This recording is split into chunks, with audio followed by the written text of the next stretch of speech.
No, no se oye. A ver, puede ser... No, es que tampoco, no sé, no se me ocurre.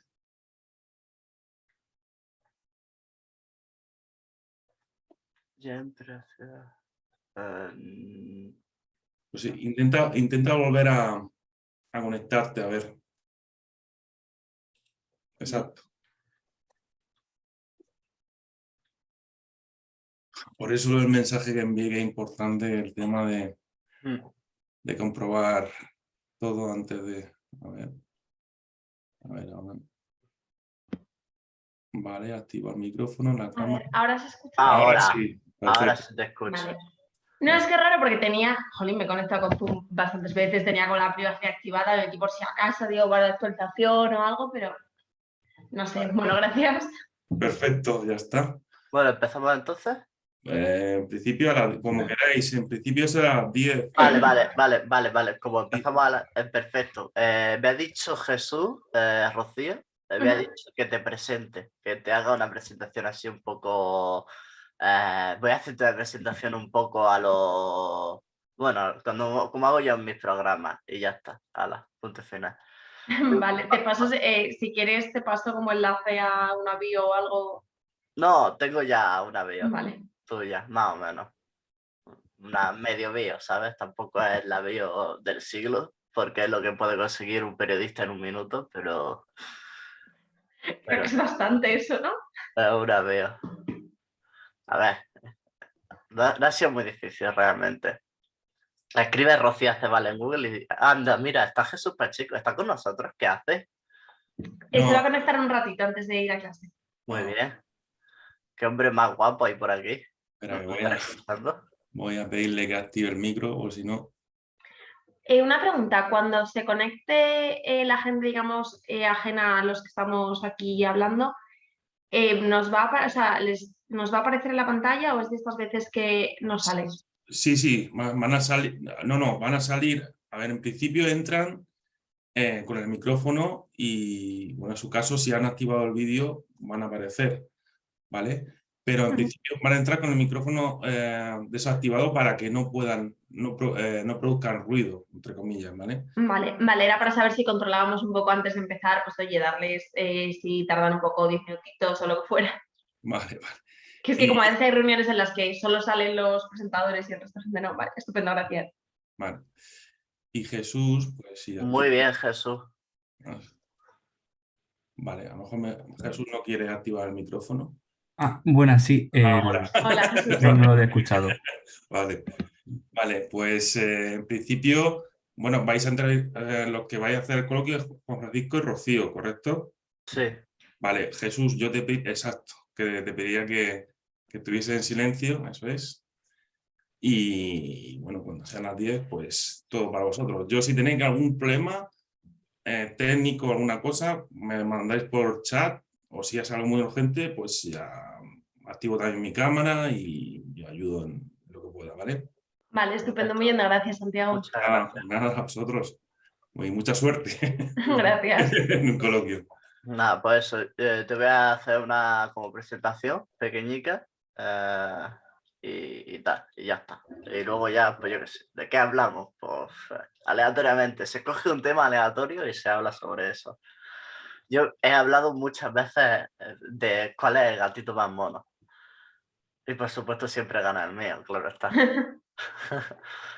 Ya, yo ahí no tengo, no puedo competir. No tienes gato. No, es que yo de alquiler. Ah, no te dejan tener gato. Claro.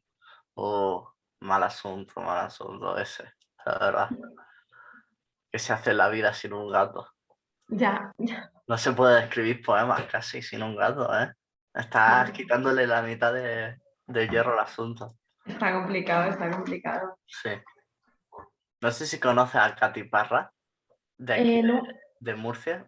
Es que es una poeta que me gusta mucho, que escribe mucho sobre gatos, precisamente. Escribió un librito muy pequeño. ¿Quién es? Voy a abrir la puerta un segundo. Recuerdo que el coloquio son máximo 50 minutos, ¿vale? Vale. Y... O sea, máximo hasta las 9:50, ¿no? Sí, correcto, porque es que tengo que abrir otra sala para los Sí. siguientes participantes. Vale. Vale, sin problema. De todas formas, yo sí que dejaría un pelín de margen porque son las 10 de la mañana. Sí. Esto era como complicada para que la gente se conecte No, entre unas y otras. Bueno, como vosotros, es vuestro coloquio, vosotros decidís. Tenéis 50 minutos a partir de ya. Sí, o sea, pero estamos atentos a la hora de decir. Claro, sí, yo tampoco, yo te digo que tampoco creo que la gente, siendo realista, la gente no creo que se conecte, ¿eh? Porque teniendo una perspectiva de lo que es hacer programas en directo, la gente no se suele conectar. Yo, todos los programas que hago, se conectan 6 personas como mucho en directo y luego ya a lo mejor lo ven 300 personas en diferido. ¿Sabes lo que te quiero decir? Entonces... Exacto, Vale. como comenta Jesús, a ver, todo esto se va a subir a YouTube, hombre, se editará, pero bueno, aprovechar esos 50 minutos Vale. ¿vale? Pues entonces vamos a hacer una pequeña presentación. Vale, empezamos ya, desde esta línea ya. Mi infancia son recuerdos de un piso a las afueras y un cuarto descuidado en la ventana. Mi juventud, 20 años de cuadernos de inglés. Conseguirás, dijeron, mucho más que tus padres y sus padres. Estudia 4 años y tendrás un trabajo. Trabaja y vivirás siempre tranquila. Trabaja y serás digna de un futuro. Asentí como todos, hijos de la bonanza. No atendimos aquel presentimiento, aquel olor a pólvora que asomaba en voz baja como un eco de angustia a puertas de palacio. De aquel país ajeno a las fronteras, solo guardo el recuerdo de la luz y una aversión a la palabra patria. Estos son algunos versos de nuestra invitada de hoy, el que por cierto es el primer evento de la 5ª Semana Internacional de las Letras de la región de Murcia, Ex Libris, un evento pues, que ya se lleva haciendo un par de años aquí en la región de Murcia, un evento en el que pues, personas como periodistas, yo en concreto yo soy periodista, o personas como escritores y poetas, que también soy poeta, pues nos juntamos los unos con los otros, charlamos, conocemos acerca del mundo de la literatura, un evento muy bonito y del que hay que estar muy orgulloso si eres murciano. Rocía Cebal nació en Oviedo en 1997, se graduó en Derecho y Ciencias Políticas en la Universidad Carlos III de Madrid y ha publicado en este momento los libros Memorias del Mar, perdón, Valparaíso en el año 2016 y el poema que acabo de leer es de Hijos de la Bonanza, que ganó el 35 Premio de Hiperión de Poesía en el año 2020. Básicamente esos son los libros que ha publicado Rocío. No sé si tiene algún libro trabajando ahora, si estás trabajando en algo.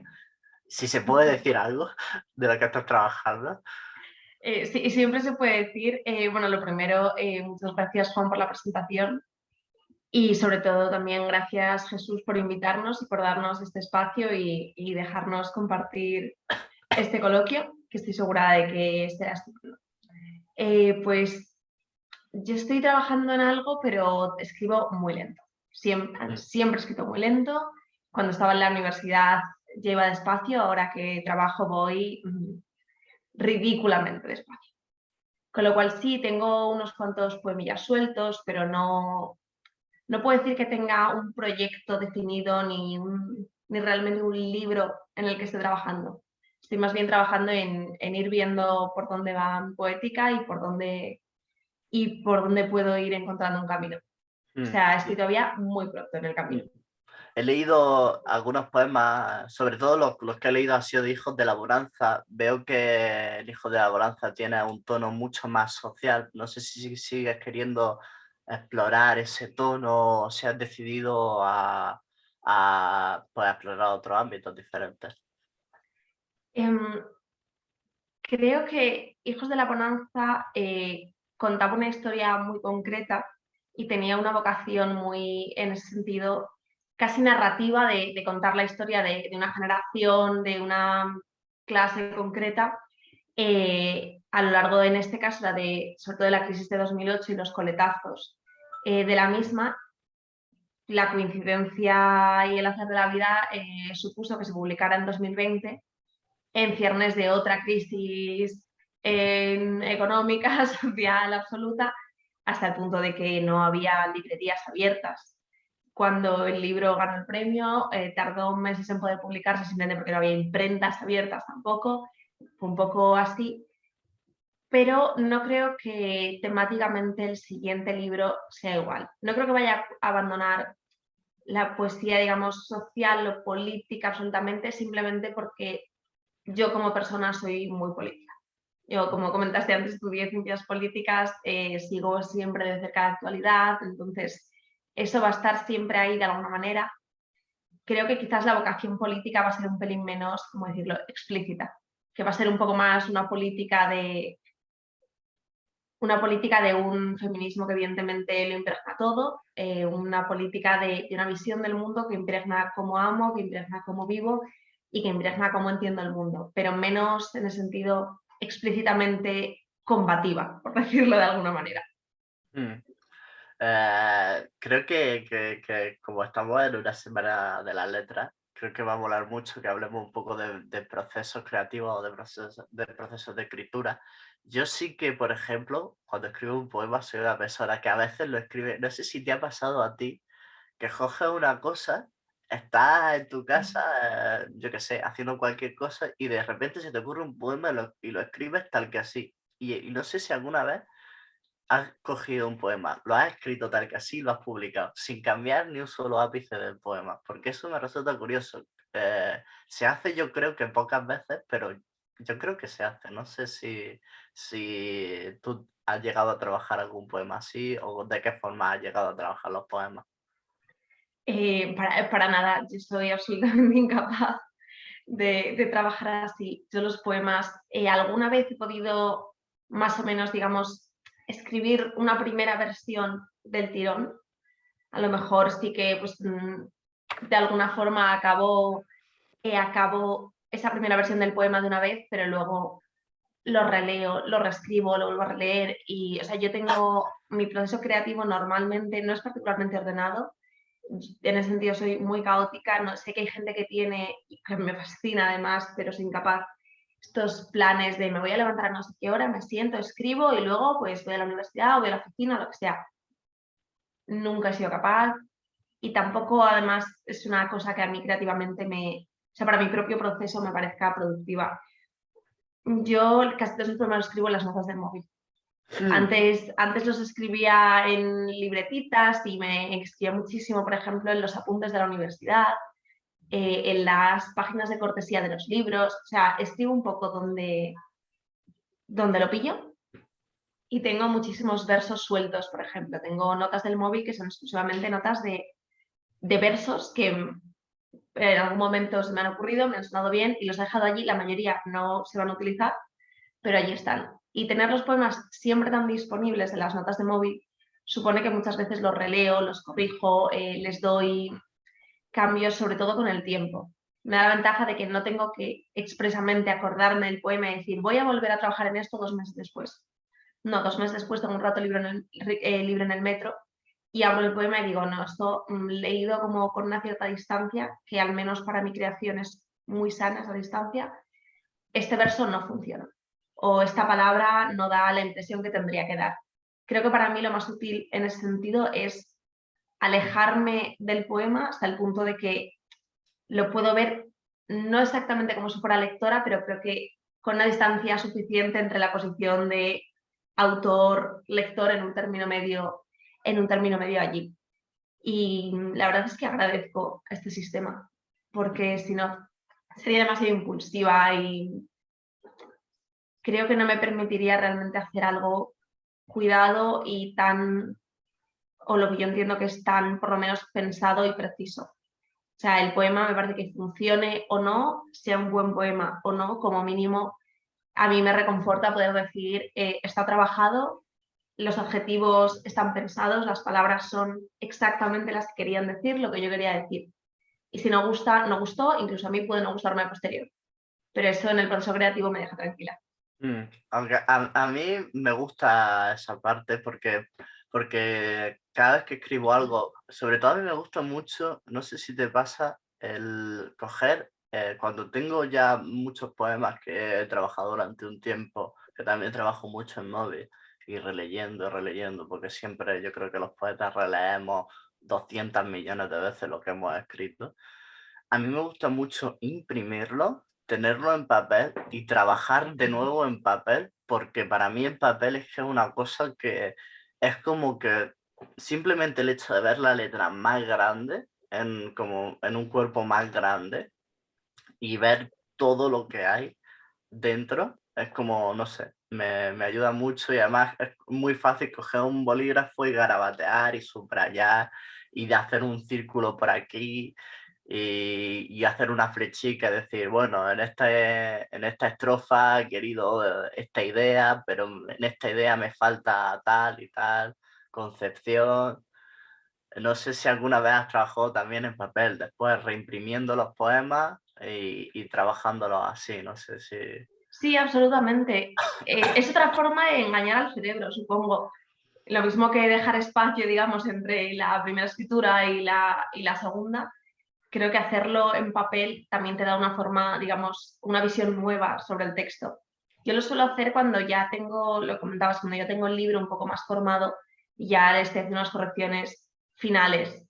Pero sí, es que creo que si no, con el poema como con cualquier tipo de texto literario o no, cuando lo lees muchas veces dejas de leerlo realmente. Ya pasa un momento en el que lo tienes tan interiorizado que creo que salvo que encuentres formas nuevas de verlo y de entenderlo, también me parece que leerlo en voz alta es otra opción para esto. Y muchas veces leo el poema en voz alta y veo, vale, esto en concreto no está funcionando. Creo que eso tiene mucho que ver con engañar al cerebro nuevamente y decirle, a ver, mira esto desde otra perspectiva y encuentra fallos que no has encontrado. También por ese mismo motivo a mí más allá de la lectura personal, me gusta mucho enviarle los poemas y los libros a amigos y gente de la literatura en la que confío para que me digan, oye, ¿cómo lo ves? A veces con un preaviso diciendo, mira, es que me parece que esto no funciona por X motivo. O diciéndole, oye, creo que no funciona, pero mira a ver si a ti te parece que no por el mismo motivo que a mí. Y te mandan siempre notas que no tienes que incorporar todas, pero que pueden ser muy útiles. Creo que tener muchos ojos y tener una comunidad que te dé todavía más ojos sobre tu obra es crucial para poder escribir un poema. Una lectura beta, sí, una lectura beta es prácticamente imprescindible en el mundo de la poesía. Me acordé cuando estuve entrevistando a Jesús, que ha estado por aquí un momento, al que le saludamos, que se ha ido a clase, si no me equivoco, creo que se acaba de ir a clase. Me acuerdo de cuando estuvimos entrevistándolo para el libro que publicó, Todos los cuerpos del cuerpo, con Valparaíso, un librazo, por cierto, momento spam.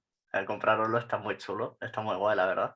No es porque sea colega ni porque sea murciano, sino porque es guapo. Pero eso, cuando estuve entrevistando me dijo que su pareja, que Lucía, dice, ella me pone muchos puntos sobre la IA. Y fue muy curioso, ¿no? El hecho de que incluso a veces son personas completamente ajenas al mundo de la poesía o de la literatura, que a lo mejor no han escrito un poema jamás ni piensan escribirlo, ¿eh? Porque te dan perspectivas nuevas que la persona que está un poco acostumbrada a escribir no creo que pueda llegar a tener. También creo que pasa mucho en Twitter poesía. Yo no sé si la gente sabe esto o si es un secreto que hoy voy a revelar ante el mundo entero.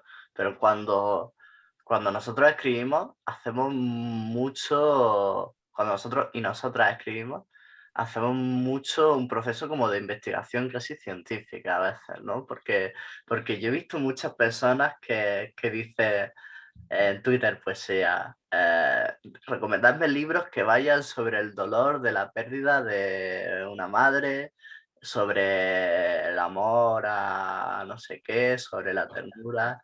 Creo que no sé si esta forma de trabajar, creo que es algo en común, creo.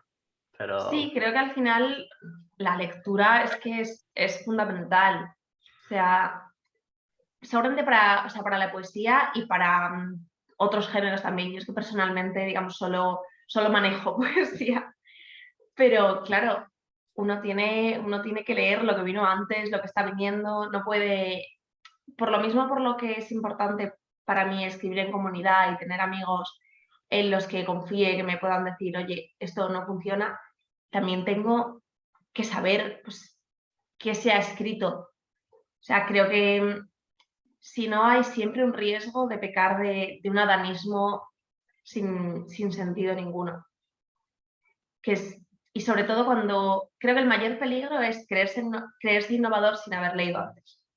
Creo que el mayor riesgo está ahí, en llegar y decir voy a romper todos los moldes. Porque para romper todos los moldes, particularmente para romper todos los moldes, tienes que haber leído lo que ha venido antes. Si no, te encuentras en una posición, voy a decir ridícula, seguramente no sea la palabra, porque creo que el sentimiento debería ser más tierno y más cercano, pero te encuentras en la posición de que estás reinventando las vanguardias del siglo pasado y ya no tienen interés. Está muy bien que se te hayan ocurrido, estupendo, pero ya no tienen interés.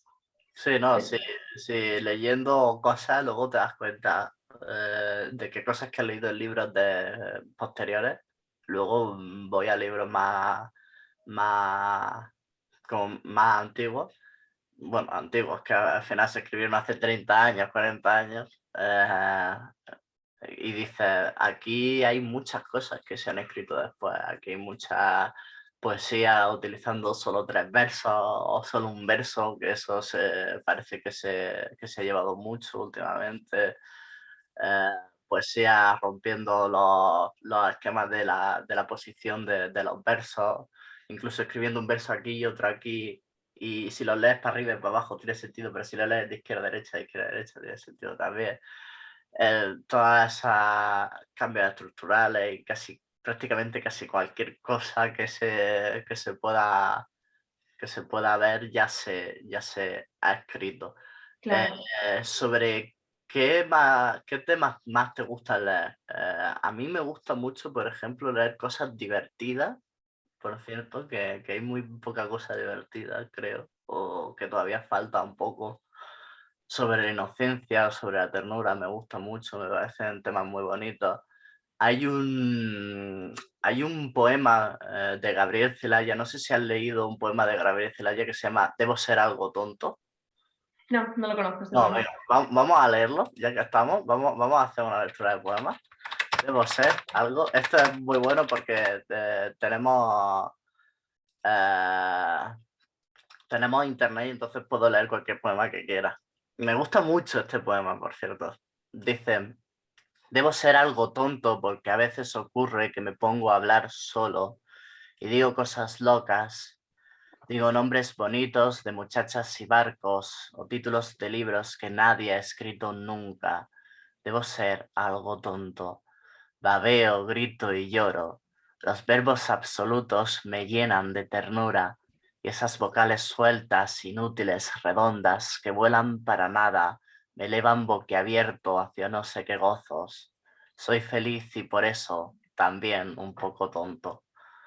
A mí me pareció que hay eso, ¿no? Que hay un poco de lo divertido, de lo tierno. Sí, también creo que hay muchos poemas que son himnos, que son como oraciones, ¿no? Que uno puede llegar incluso, este todavía no me lo he aprendido de memoria, pero que uno puede llegar incluso a aprenderse de memoria.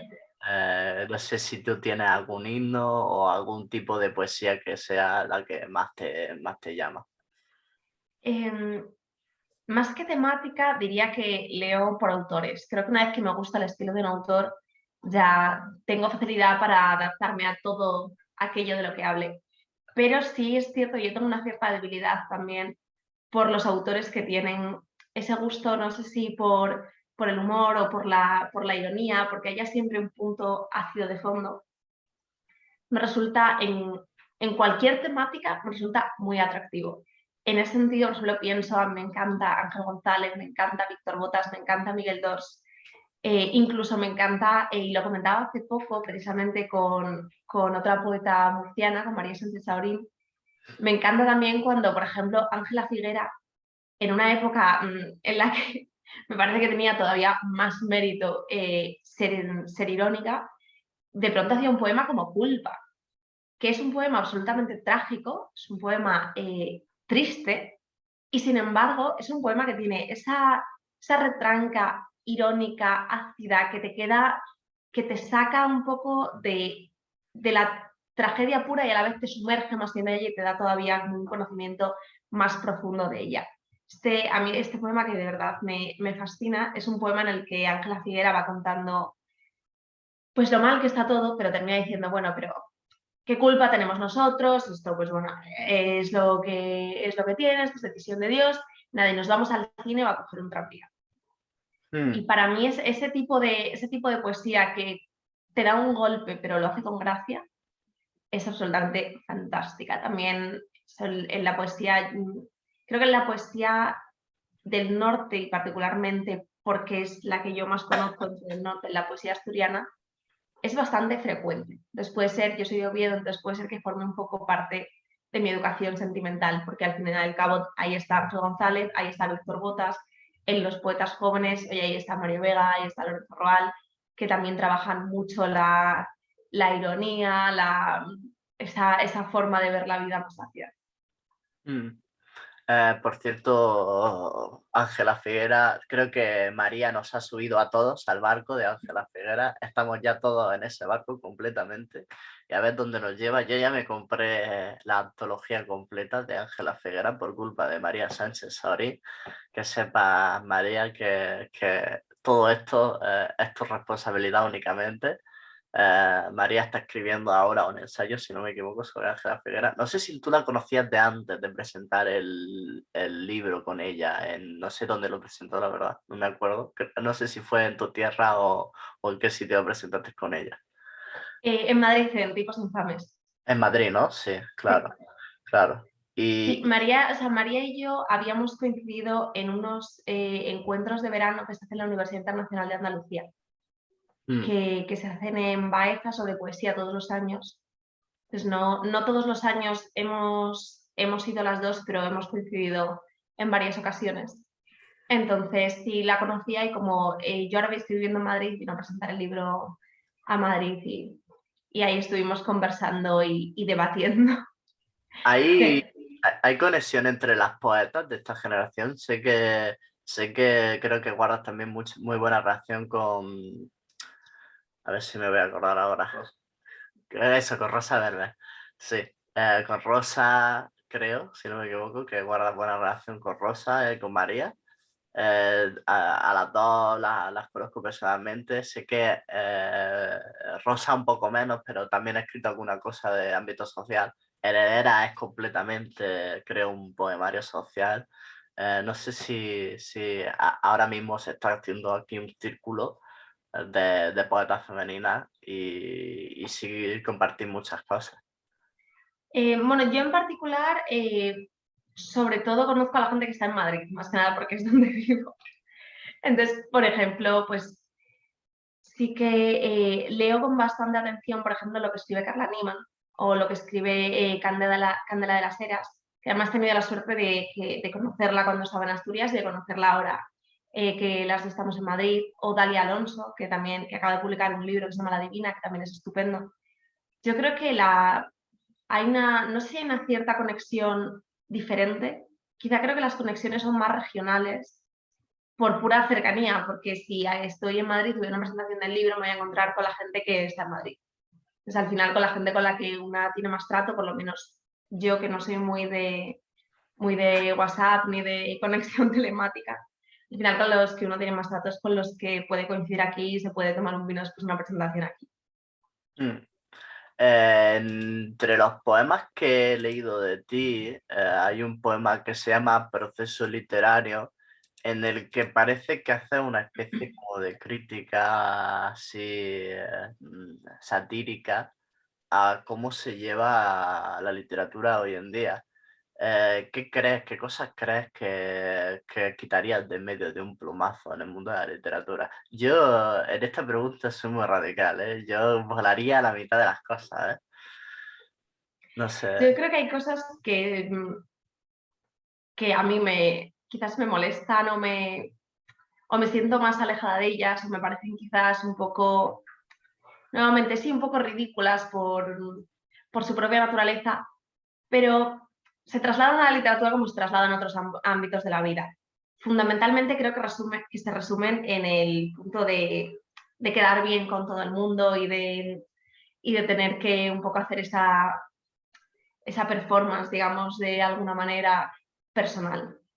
Dicho esto, pues claro, lo mismo que pasa que algunas personas queda bien absoluto pues en la oficina o que están todo el rato en clase levantando la mano y citando los libros del profesor, que les miras y dices, colega, un poquitito de vergüenza ajena, me estás dando. Pues lo mismo que pasa en la universidad, lo mismo que pasa en la oficina, lo mismo pasa en la poesía. A veces yo creo que ves a gente y dices, no hace falta, no hace falta, la obra es bastante. Pero luego a uno le entra la duda de verdad, la obra es bastante. Porque separar la obra del autor es más fácil cuando el autor no está hablando contigo. Es decir, tú puedes separar la obra de un autor de hace 100 años de su propio autor dentro de, con muchas comillas, y cogiendo, y sin desdeñar su contexto social y la perspectiva de la que viene la obra. Pero si estás hablando con una persona y es que es gilipollas, es que su libro lo vas a coger ya torcido. Y a lo mejor luego el libro es tan bueno que puede con su autor y que puede más que su autor, pero bueno, o no. Entonces creo que ahí hay un punto de lo ridículo que es llevar al extremo ciertas convenciones sociales y de llevar al extremo las ganas de querer ir hacia arriba y de querer prosperar, que además creo que es un esfuerzo absolutamente inútil. Es decir, si eres una persona normal, educada, que dice por favor y gracias, creo que no deberías de tener problemas si tienes un libro bueno. Pero hay personas que llevan eso al extremo y que terminan haciendo un espectáculo que creo que rara vez funciona, pero que se da a veces. Creo que sobre todo de eso intento hablar en proceso literario. Todo hay que decirlo, creo que esto viene de largo porque el proceso literario parte un poco de un poema, que ahora mismo no recuerdo su título, de Víctor Botas, en el que viene a decir que, bueno, que él pasa de las canonjías y de no sé cuánto y que se va a centrar en su obra. Así que creo que no lo vamos a eliminar de un plumazo, ni lo eliminó Botas hace 50 años. Para mí, yo creo que hay muchas cosas, que los concursos te pidan poemarios de 600 millones de versos. Que es como, bueno, aquí dentro de poco me voy a tener que marcar una novela, ¿no? El hecho de que haya como un límite de versos ya me parece increíble, ¿no? Como que Pero eso puede tener yo eso, mira, por ejemplo, le puedo ver un sentido desde la perspectiva de que el poemario va a ser publicado. O sea, la editorial, como norma general, no puede tomar el riesgo de publicar un poemario de 20 páginas.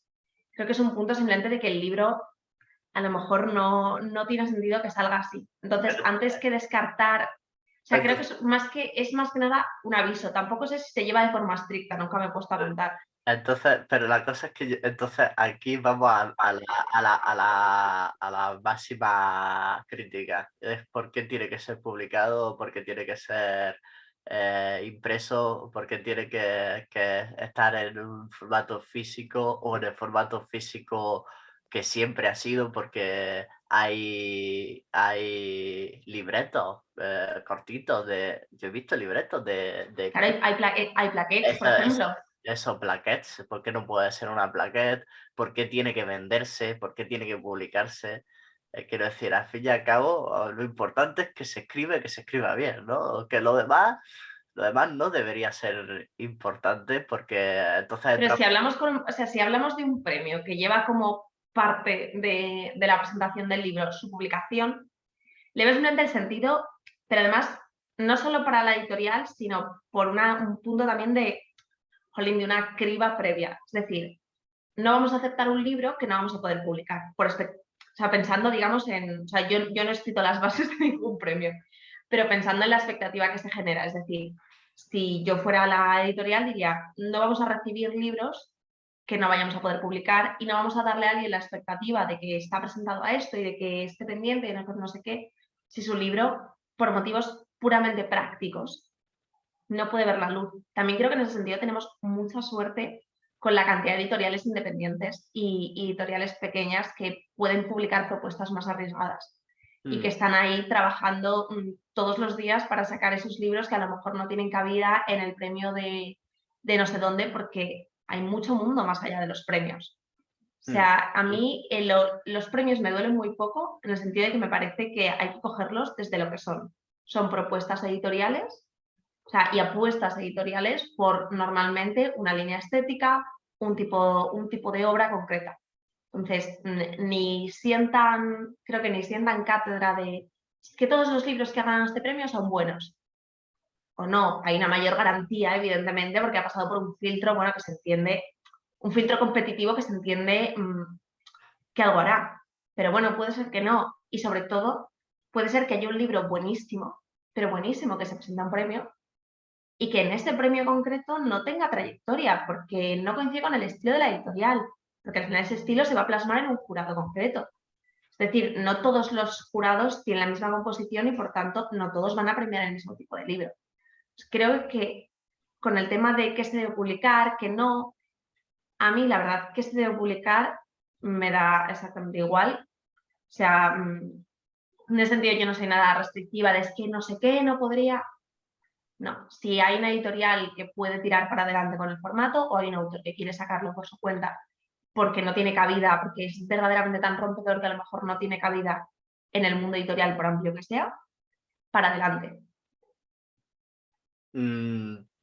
También me pasa muchas veces que veo muchas personas en el mundo de la literatura que es que ni siquiera en editoriales independientes, que están un poco, yo creo que marginalizadas por ciertos contextos sociales, políticos o no sé cuál es la razón. Para mí el mejor poeta que existe en la región de Murcia es Manuel Bielsa, es un hombre que trabaja en el malecón, que malvive con las dos cosas que puede llegar a vender de pulseras. Es un hombre que trabaja el cuero y la madera, etcétera, para hacer como joyería, ¿no? Artesanal. Yo lo he visto muchas veces, pues, comprándose un bocadillo con las monedicas que tiene y poco más, malviviendo absolutamente. Para mí es el mejor poeta, uno de los mejores poetas probablemente que haya en este país. Y la gente no lo conoce, que literalmente nadie lo conoce en España, por supuesto en el mundo, nadie sabe quién es Manuel Bielsa. Solo los 4 gatos que nos juntamos en un local que se llama Ítaca, que hace micros libres en Murcia. Solo nosotros sabemos quién es porque lo escuchamos y sabemos que es buenísimo, es de lo mejor que se ha escrito nunca. Pero yo creo que hay mucha gente en esos contextos que son así, ¿no? También decía, por ejemplo, Residente en una entrevista así muy de coña, diciendo a los hijos de puta de los estadounidenses, dice, yo junto 5 chavaquitos de 5 barrios, dice, un chaval en Nigeria seguro que está haciendo rap mucho mejor que esta gente que se cree que son muy buenos. Creo que debemos hacer cierta crítica a ese aspecto, ¿no? Cierta crítica a que realmente se está perdiendo mucho, quizá porque los contextos sociales siempre importan y porque nacer con un pan debajo del brazo siempre es más fácil que nacer en otros contextos. Desde luego, desde el mismo principio de la escritura. Es decir, desde un primer momento es mucho más difícil escribir si tienes, pues por ejemplo, para mí es más fácil escribir porque tengo un trabajo de oficina, porque durante muchos años estuve en la universidad, tenía mucho tiempo para escribir y para leer y para todo.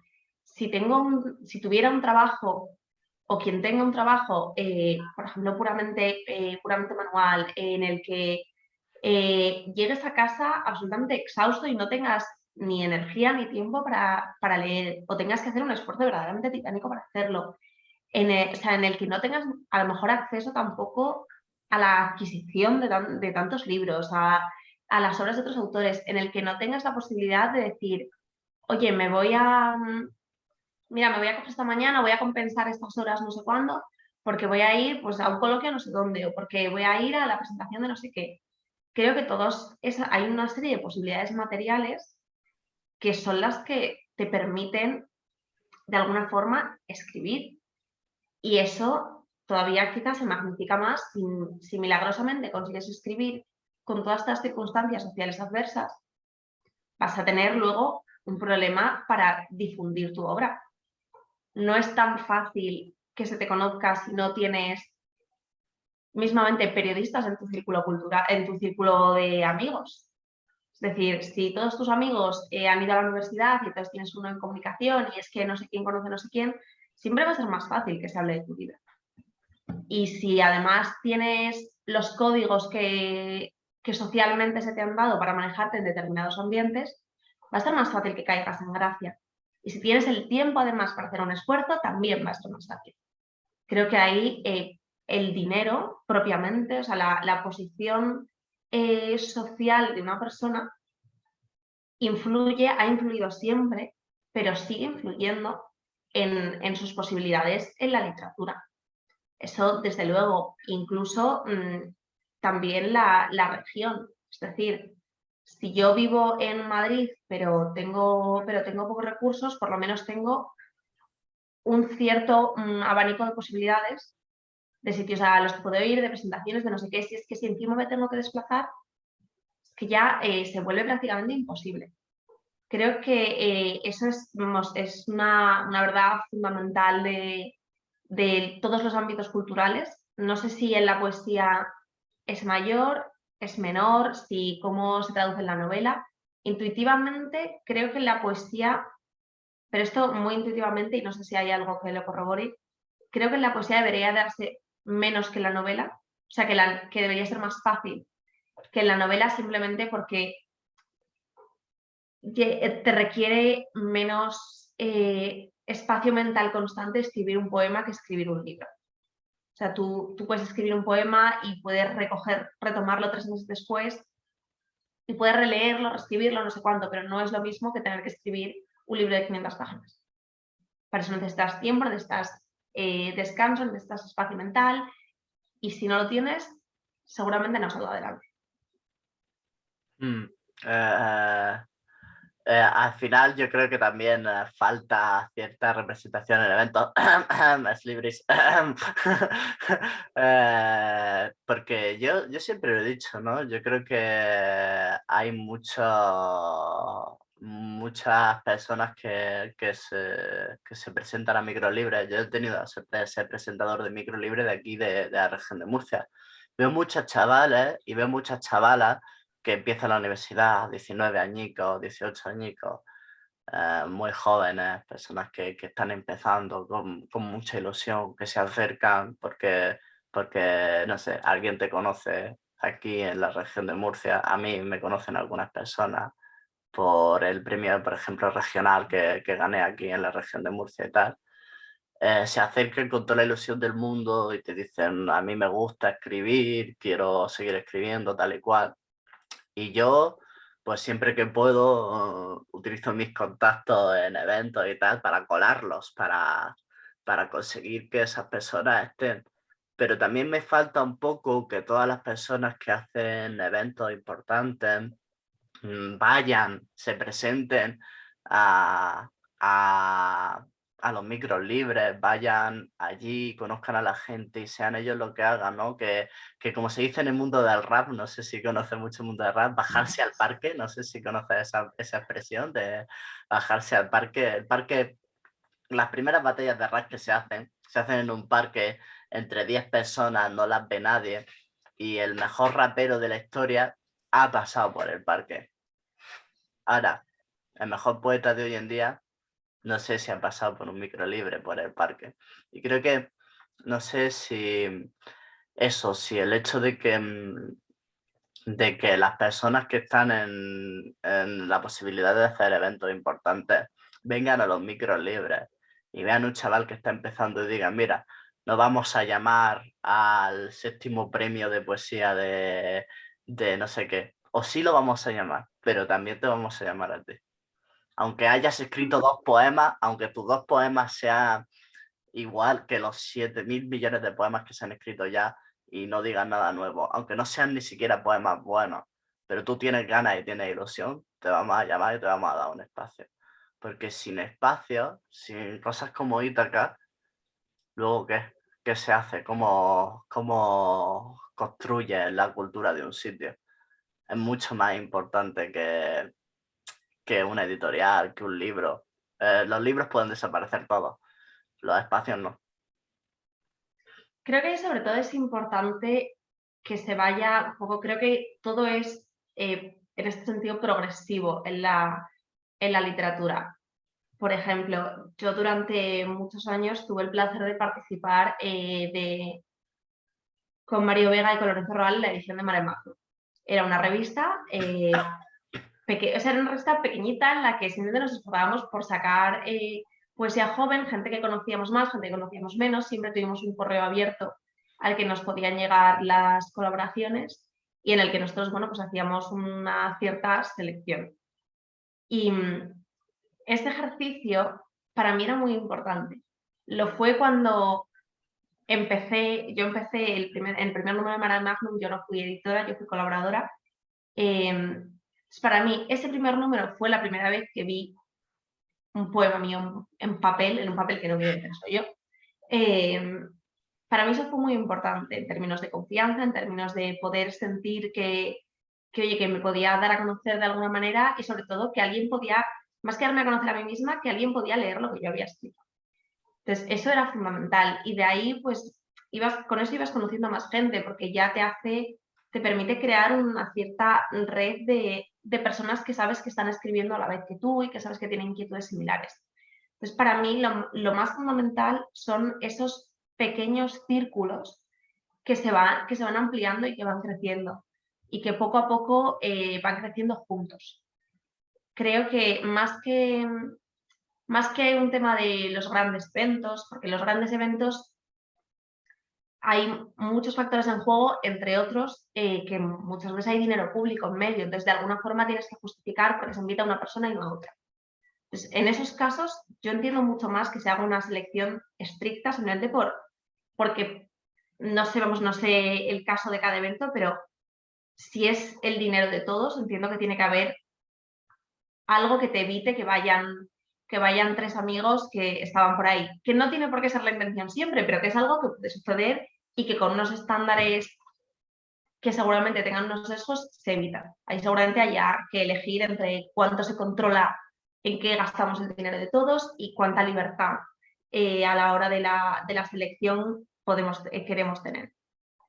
Pero creo que lo más importante son esas pequeñas iniciativas que se van haciendo grandes y con las que alguien que de pronto llega a un micro abierto sin conocer absolutamente nadie, o sea, yo cuando la primera vez que publiqué eso en Mare Magnum, conocía a Lorenzo, que es el que hizo la revista, y no conocía a nadie más del mundo de la literatura, o sea, a nadie más.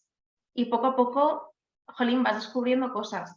Entonces, para mí, por un punto también subversivo de hay que hacer nuestros propios espacios, y creo que es importante que quien pueda crearlos y quien tenga tiempo para crearlos, cree espacios nuevos en los que dar espacio a creación distinta y joven. Creo que en los micros abiertos, que se organicen los propios micros abiertos, ese espacio, que dentro de esos micros, pues a lo mejor se edite una plaqueta, que esa plaqueta pueda llegar a no sé quién que tenga una editorial y diga, jolín, esto que está escribiendo este chavalito de no sé dónde, mira, me encanta, voy a darle una oportunidad. O voy a ver qué más tiene y vamos a hacer un proceso en el que, oye, pues el editor que a lo mejor tiene más conocimiento de cómo funciona todo y le voy a recomendar X lecturas y le voy a hacer un poco de mentorazgo. ese tipo de cosas a mí me parece que son las que crean de verdad el tejido poético y el tejido cultural de un país. Mucho más que confiar en los grandes eventos, en que si en la semana, oye, yo valoro mucho la semana y me parece que son eventos estupendos, pero creo que para que haya eventos culturales grandes, estupendos, tiene que haber eventos de base que vayan poquito a poco creando una comunidad. Nos quedan pocos minutos, entonces, ¿qué te parece si leemos un poema? Lee tú algo, voy a buscar algo que leas. Vale, ve leyendo, ¿vale? Vale. Bueno, no sé si Pues, tienes el libro por ahí. sí, aquí lo tenemos. Hazte publi. Pues pensando en lo que comentábamos antes de la acidez y Ángela Figuera, mientras te decía eso también me acordaba de un poema de María Benedito que dice esto, que utilizo como cita del poema, que dice que Dios os dé la vida que merecéis y en medio del descanso de no pertenecer a vuestro mundo brutal, machista, hipócrita y cobarde. Así que en relación con todo lo que hemos hablado, la retirada. Otras serán mis sustitutas. Otras sabrán callar la voz del desengaño, remendarán la herida y vestirán de fiesta los desaires. No así yo. Renuncio de por vida a todo lo que nunca me entregasteis. Acepto ser la nota a pie de página, la anécdota, el despiste. No me importa. Dejadme ser tras las cortinas de la noche. Dejadme ser en el perfume del silencio. Dejadme conocer, allá en la sombra, la dulce necedad de la palabra. Muchas gracias. Voy a leer un poema aleatorio. Y uno aleatorio, literalmente, ¿qué poema voy a leer? El primero que me aparezca en la lista de poemas. ¿Siempre haces lo mismo? Sí, literalmente siempre hago lo mismo. Este poema, que lo escribí hace poco. Un retoño de otoño se derrama en la rama, busca acaso el ocaso de quien ríe y quien ama. Se alimenta del eco de lo oscuro y lo seco y va buscando la muerte, que es la única suerte para aquel que no encuentra ningún lecho ni cama. ¿Es complejo el espejo de mi alma candente? ¿Es el frío o la gente? ¿Es dibujo o bosquejo? No sé bien, ya estoy lejos de mí mismo, ya sabes, cicatrices, complejos. Ya está, me gustaba porque rima, ya está, punto y final. Ya está, creo que tengo que terminar ya el coloquio. Muchas gracias, Rocío, por estar aquí con nosotros. Gracias a Santiago, gracias a Jesús, a todo el mundo, gracias a Rafael por venir a escucharnos. Y nada, nos despedimos aquí. Hasta luego. Bueno, muchas gracias a los dos. No, muchas gracias a ti, por favor. Nada, y ya sabéis que esto se editará y se subirá a YouTube, ¿vale? Perfecto. Vale. Venga, Hasta pues luego. nada, hasta la próxima. Suerte. Estupendo. Hasta la próxima. Muchas gracias. Chao.